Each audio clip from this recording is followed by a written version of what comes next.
Bismillahirrahmanirrahim.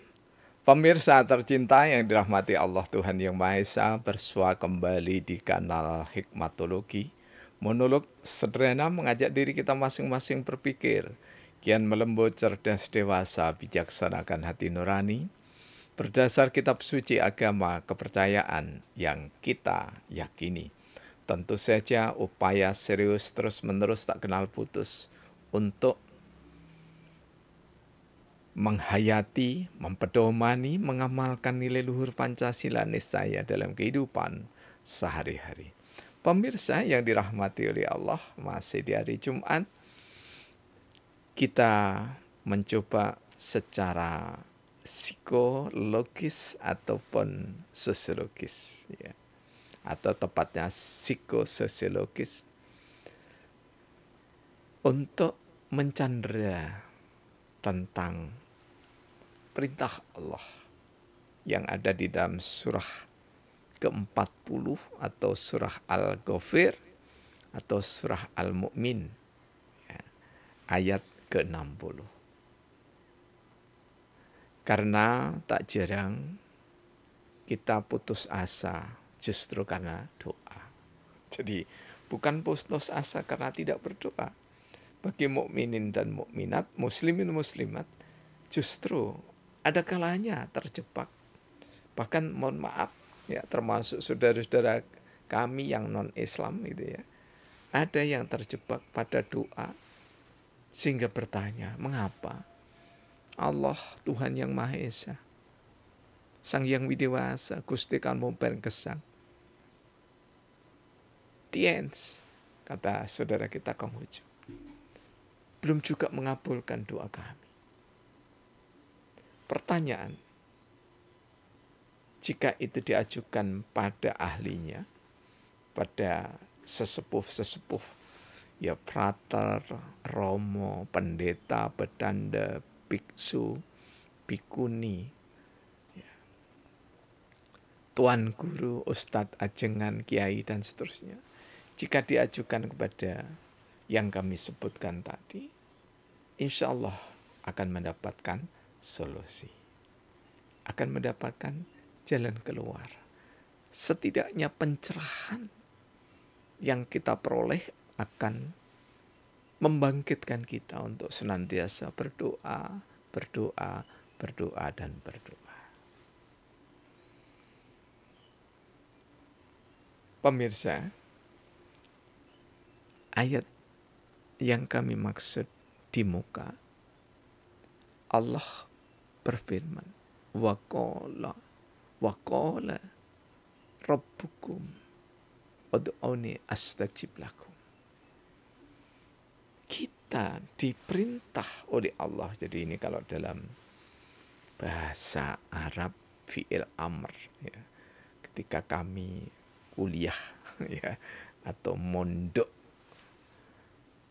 2 tahun di Ma'had Abdurrahman bin Auf yang didahului, ya, ketika mahasiswa non strata 1 di program studi Islam Universitas Brawijaya Malang, semuanya para guru-guru kami tercinta, ustadz-ustadz, kiai-kiai kami, guru-guru besar seperti Profesor Dr. Andes Masfuk Sufdi dari IAIN Malang, ya. Kemudian ada Bapak Dr. Andes Sahminan Zaini, kemudian ada Bapak Dr. Andes Kiai Haji Sam'un Makmur, dan banyak, ya, guru-guru kami. Ada Ustadz Sarif di Ma'had Abdurrahman bin Auf, banyak. Semuanya ketika mendialogkan ayat ini, tidak ada doa yang tidak terkabul. Nah, hanya saja apakah benar bahwa permintaan kita itu sama persis dengan yang kita minta? Minta rezeki hari ini, apakah boleh jadi berupa uang? Apakah memang harus berupa uang? Ataukah minta bisa membeli rumah bagi yang belum punya rumah? membeli mobil, membeli motor, membeli sepeda, dan seterusnya. Apakah iya seperti itu? Setidaknya kalau kita ungkap, kita kaji lagi antara lain Az-Zakaro dari karya legendaris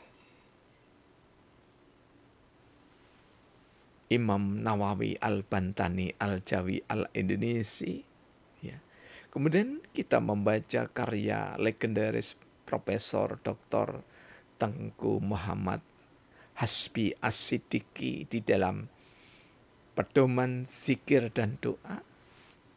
Ya. Banyak buku-buku tuntunan yang bertailan dengan zikir dan doa. Tapi jika kita ambil simpulan, yang pertama, doa itu memang dikabulkan sesuai dengan permintaan kita. Boleh jadi doanya itu tidak seketika itu, tetapi dikabulkan oleh Allah.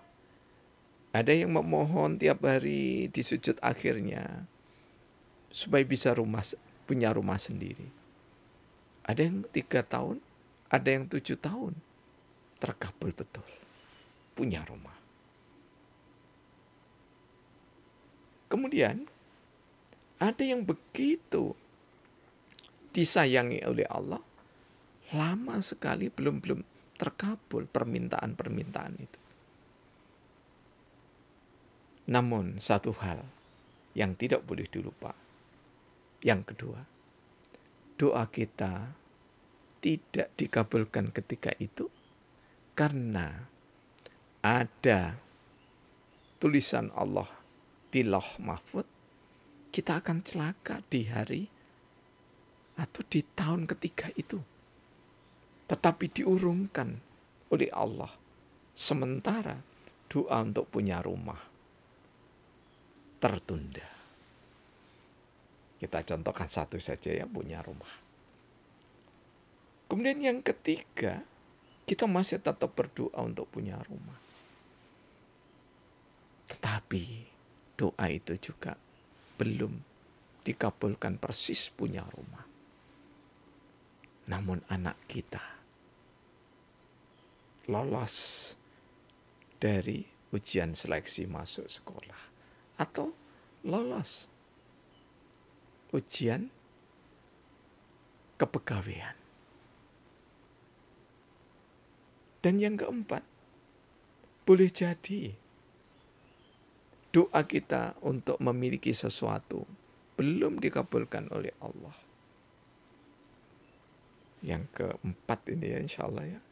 Karena Allah yang mestinya dalam takdirnya meletakkan kita pada anugerah ujian sakit, tapi penyakit itu diurungkan sama Allah. Yang keenam, boleh jadi kita terkena bala. Namun bala itu disingkirkan oleh Allah. Dan yang ketujuh, boleh jadi kita tidak sama sekali tidak dikabulkan doa kita di dunia. Contoh ya, ada yang kepingin umroh lagi, kepingin haji lagi, tapi tidak dikabulkan sama Allah. Meskipun hidup serba berkecukupan, ada saja halangannya. Inilah doa yang kemungkinan beliau-beliau itu sampai meninggal dunia. Inilah doa yang akan diijabah di akhirat kelak. Artinya diberikan kelimpah wewahan kehidupan yang lebih baik ketika pulang ke haribaan Allah Subhanahu wa taala. Inna lillahi wa inna ilaihi raji'un. Jadi astajib lakum, doa yang mesti dikabulkan itu menurut para ahli tafsir, muhaddisin, para faqih, ahli fikih, itu perwujudannya beragam. Karena itulah kita setiap hari mukminin dan mukminat setidaknya sholat 7 macam fardu, kemudian qobliyatal, ba'diyatal, dan sholat ini kita anggap paketnya fardu, kemudian sholatul lail, ya, mulai dari sholat iftitah pembuka, sholat tahajud, kemudian sholat witir, ini satu paket, dan sholat duha. Setidaknya kita 7 macam. Dan setiap macam itu ada duduk iftiras. Di antaranya adalah Robi Zikni. Kita meminta rezeki. Wa'afini, kita minta kesehatan. Namun tak jarang kita diuji oleh Allah rezeki. Kalau itu berupa ekonomi, ya, kita harus jatuh bangun, bangun lagi, bangkit lagi, terus, dan terus. Kita kepinginnya sehat dan mampu menegakkan syariat dalam setiap saat. Tapi tak jarang Allah masih menguji kita. Apakah kita termasuk orang yang taat pada syariat dan sunat atau tidak? Kita diuji dengan ujian sakit oleh Allah Subhanahu wa taala. Bahkan seorang dokter, seorang ustadz yang biasa mengobati, seorang romo kiai atau kiai yang biasa mengobati, seorang pastor, seorang suster, seorang romo yang biasa sebagai pendoa menolong umatnya, bedanda yang menolong umatnya, bante yang menolong umatnya, tuan guru, ustadz ajengan, semua yang menolong terkadang diberikan ujian oleh Allah, merasakan sakit. Dan bagi orang-orang yang beriman, ketika diuji sakit, maka kesabarannya akan insya Allah bertambah-tambah. Namun ketika sakitnya dicabut oleh Allah, nikmatnya Allah menjadikan hamba itu begitu bersyukur kepada Allah Subhanahu wa ta'ala, sehingga menambah-nambah salatnya.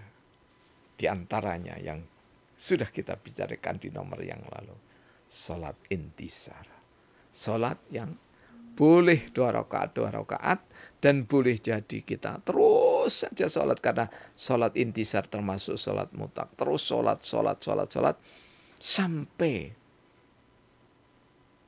diperkirakan imam akan menuju atau khatib akan menuju mimbar.